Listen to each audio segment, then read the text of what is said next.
저는 14개월 딸아이를 둔 아기 엄마입니다. 계엄 당일 6퇴 후에 소파에 누워있다가 계엄 선포를 보고 바로 법조문을 확인하였습니다. 민주당이 다수당인데 금방 해제가 될 텐데 대통령이 검사인데 그 사실을 모를 리 없을 텐데 도대체 이게 무슨 상황인가? 역시나 금세 국회 해제 의결이 있었고 계엄은 해제되었습니다. 담화문을 찬찬히 읽어보았습니다. 제가 임신과 출산과 육아를 하느라 몰랐던 민주당이 저지른 폐악을 일당 독재의 파쇼 행위를 확인하고 아이와 함께 하려고 비워둔 시간을 나누어 이 사건에 뛰어들게 되었습니다. 저는 계몽되었습니다. 체제 전복을 노리는 반국가 세력이 준동하고 있습니다. 약 4개월 전 선고된 민주노총 간첩 사건에서 최근 우리 사회의 모든 갈등이 간첩들의 지령에 의하여 일어났다는 사실을 확인할 수 있었습니다. 그 대표적인 것이 후쿠시마 원전 오염수 괴담입니다. 한반도와 주변 나라들에 대한 핵 테러 행위, 전 인류에 대한 대학살 만행을 폭로 단죄하는 기사들을 집중 게재하게 하라. 민주당의 플랜카드입니다. 인류를 향한 핵 테러 시도를 당장 중단하라. 간첩 지령과 비슷한 단어입니다. 후쿠시마 오염 괴담이 사실이 아니라는 것을 밝히는데 1조 6천억 원이 소요되었습니다. 1조 6천억 원은 민주당이 삭감한 대한고래 프로젝트 497억 30번, 민주당이 삭감한 민생범죄 수사 특활비 특경비 587억 27년치, 민주당이 삭감한 아이돌봄 지원 사업 384억 40년치, 민주당이 삭감한 전공의 지원 예산 931억 17년치입니다. 윤석열 대통령은 2022년 3월 9일 당선되었습니다. 간첩들은 대선 후보 시절부터 윤석열 놈에게 공격의 화살을 집중하라고 하였습니다. 또한 공정, 기회, 새로운 변화로 청년들이 보수화되는 것을 막고 진보 민주개혁 세력의 역량상 우세를 보장하도록 조직 사업을 하라고 지령을 내렸습니다. 또한 윤석열이 한미동맹 우선을 전면에 내걸고 반북 대결 정책을 추구할 것이니 집권 초기부터 윤석열 패거리들을 조직적으로 공세 전개하라. 그리고 윤석열 놈과 일가 족속, 측근들의 정치 추문을 집요하게 압박 공세를 강화하라고 제2의 촛불항쟁 때와 같은 윤석열 탄핵투쟁의 불씨를 지펴올리라고 지령을 내렸습니다. 이에 따라 비상계엄 전까지 약 178회에 달하는 윤석열 퇴진 탄핵 집회를 열었습니다. 이 사건 계엄을 내란죄로 고발한 자는 민주노총 위원장이었습니다. 그리고 2025년 2월 21일 며칠 전 이재명은 민주노총을 찾아가 민주노총은 탄핵 사태 때 가장 큰 역할을 하였다고 감사 인사를 하였습니다. 간첩들은 국회 진입에도 적극 개입하였습니다. 진보당과 연대하라. 정의당이 당 지도부를 장악하도록 밀어주라. 한편 문재인 정부는 박근혜 정부의 계엄 문건을 친위 쿠데타로 몰아 2018년 기무사령부를 해체하였습니다. 104일 동안 200여 명을 조사했지만 내란 음모는 전원 무혐의 종결 처리되었습니다. 민주당이 지금 하고 있는 내란몰이를 예행 연습해 두었던 것입니다. 나라를 위하여 헌신해왔던 군인들에게 모욕과 고초를, 간첩을 잡는 방첩 사업 업무를 질적 저하를 야기시켰습니다. 또한 문재인 정부는 박지원 전 국정원장은 2020년 국정원의 대공수사권을 폐지하였습니다. 민주당은 자신들에게 국민이 부여한 대정부 견제권이라는 것을 앞세워 지금까지 총 29차례의 탄핵을 발의하였습니다. 계엄 전까지 22차례, 계엄 이후 22일 동안 7차례, 수사 방해를 위하여 검사에 대한 14차례, 언론 장악을 위하여 방송통신위원장 등의 6차례의 탄핵을 발의하였습니다. 지금까지 단 한 차례의 인용은 없었습니다. 이상민 전 행안부 장관은 헌정 사상 최초로 탄핵된 국무위원입니다.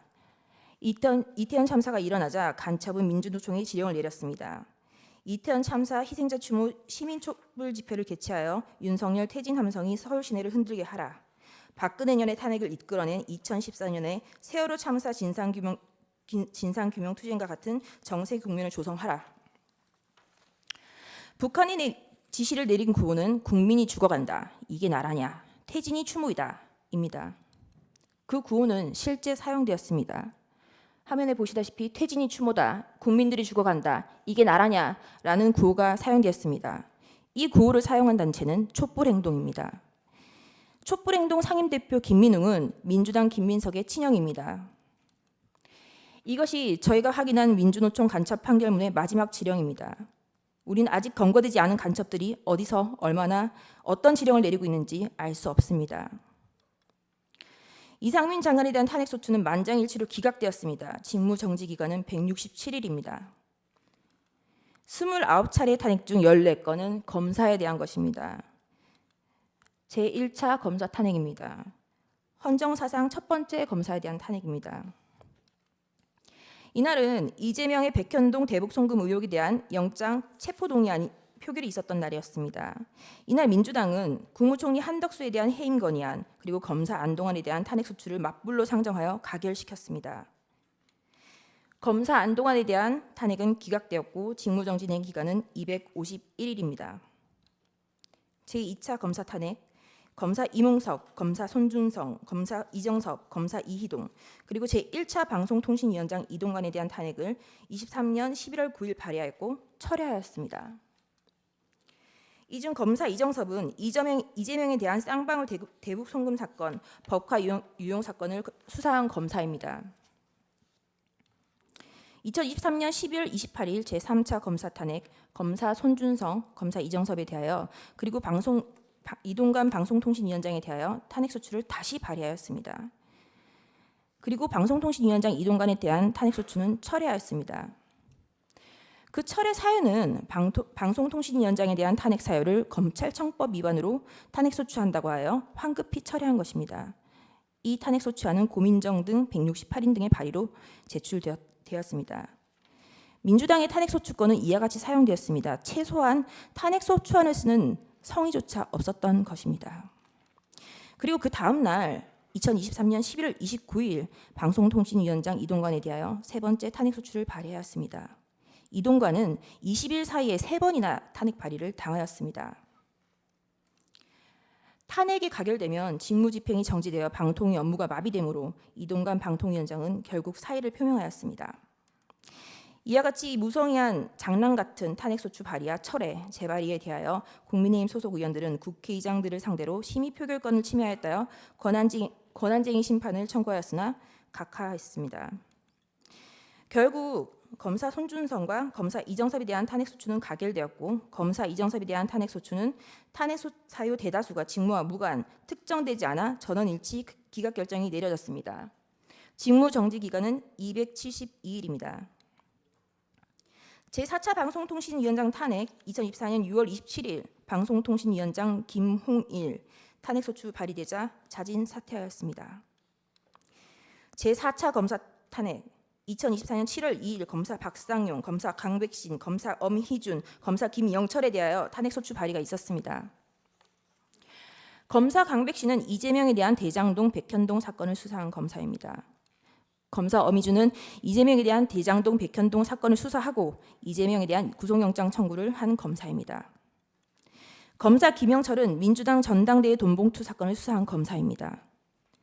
검사 박상용은 쌍방울 대북 송금 사건의 수사 검사입니다. 검사 박상용의 탄핵소추 사유입니다.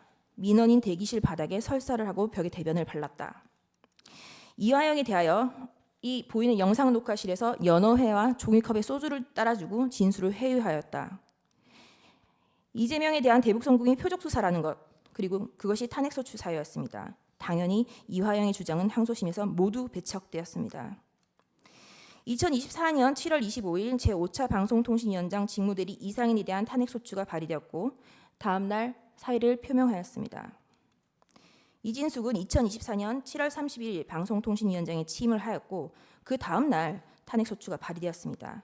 단 이틀 일하였는데 헌재는 4대4로 기각을 하였고 직무정지 기간은 174일입니다. 문재인 정권의 사드 고위지원 및 2급 비밀을 중국에 유출한 간첩 행위를 감사하는 것을 표적 감사라고 민주당은 비난을 하였습니다. 그러다가 2024년 12월 2일 독립된 헌법기관인 감사원장에 대한 탄핵을 발의하였습니다. 그리고 같은 날 검사 최재훈, 검사 이창수, 검사 조상원에 대하여 탄핵소추를 발의하였습니다. 그리하여 하루 뒤 그 다음 날 대통령은 2024년 12월 3일 비상계엄을 선포하였습니다. 반국가 세력의 사회 장악, 민주당의 언론 장악 시도, 입법 폭거, 사법 업무의 마비, 삼권 분립 원칙의 울각, 헌법기관인 감사원의 독립성까지 좌지우지하려는 일당 독재 파쇼행이 대하여 국민들에게 현재의 상황을 알리기 위한 대국민 호소의 계엄을 선포하였습니다. 그럼에도 민주당은 멈추지 않았습니다. 결국 2024년 12월 5일 검사 최재훈, 이창수, 조상원에 대한 탄핵을 가결하였습니다. 그리고 감사원장 최재해에 대해서도 탄핵을 가결하였습니다. 감사원장의 탄핵 사유는 구체적으로 특정되지조차 않았고 검사 3인에 대한 탄핵 소추 사유도 모호하다고 지적을 받았습니다. 2024년 12월 4일 피청구인에 대하여 1차 탄핵을 발의하였고 그 사유 중 일부는 중국, 러시아를 적대시하고 일본 중심의 기이한 외교정책을 고집한다라는 것이었습니다.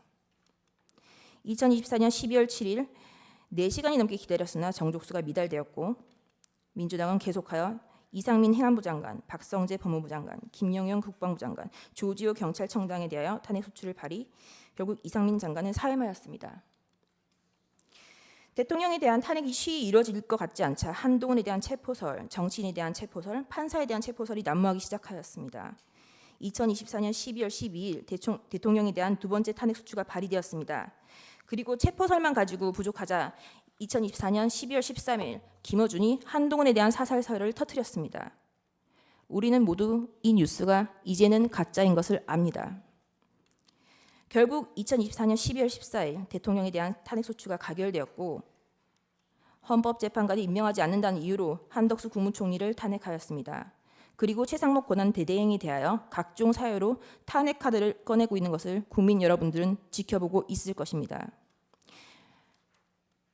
부끄러움을 모르는 자들은 민주당 노종면 원내대변인은 2024년 12월 23일 국무위원 총 16명 중 5명만 더 탄핵하면 국무회의 의결을 못하니 법안이 자동으로 발효된다라는 발언을 하기도 하였습니다.